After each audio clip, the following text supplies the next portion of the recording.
ഈ നോമ്പുകാലത്ത് ലൂക്കോസ് 13:6 മുതൽ 9 വരെയുള്ള വചനത്തിലൂടെ ദൈവം നമ്മോട് സംസാരിക്കുന്നത് രണ്ടാമതൊരു അവസരത്തെക്കുറിച്ചാണ്. സമയം വളരെ പരിമിതമായതിനാൽ 3 പ്രധാന കാര്യങ്ങളിലൂടെ നമുക്ക് ഈ വചനത്തെ ധ്യാനിക്കാം.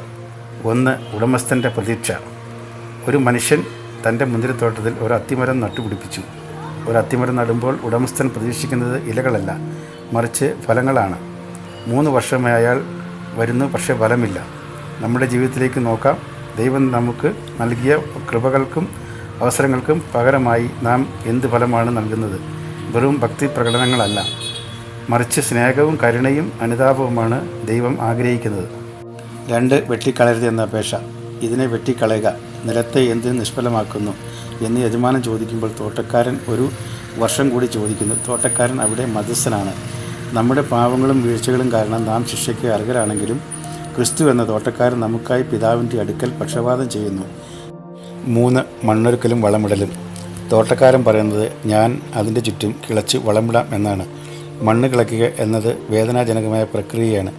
നമ്മുടെ ഹൃദയത്തിലെ കടുപ്പമേറിയ മണ്ണ് പ്രാർത്ഥനയാലും ഉപവാസത്താലും ഇളകണം. നോമ്പിൻ്റെ അർത്ഥം നമ്മുടെ കുറവുകളെ തിരിച്ചറിഞ്ഞ് ക്രിസ്തു നൽകുന്ന കൃപയുടെ വളം സ്വീകരിച്ച് മാറ്റത്തിന് തയ്യാറാവുക എന്നതാണ്. എന്നാൽ ഓർക്കുക, ഇത് അവസാനത്തെ അവസരമാകാം. തോട്ടക്കാരൻ പറയുന്നു, അടുത്ത വർഷവും ഫലമില്ലെങ്കിൽ അതിനെ വെട്ടിക്കളയാം. പ്രിയപ്പെട്ടവരെ, നാം ഇന്ന് നിൽക്കുന്നത് ആ അധികമായി ലഭിച്ച ഒരു വർഷത്തിലാണ്. അത്തിമരം അവിടെ നിൽക്കുന്നത് അതിൻ്റെ യോഗ്യത കൊണ്ടല്ല, മറിച്ച് തോട്ടക്കാരൻ്റെ കാരുണ്യം കൊണ്ടാണ്.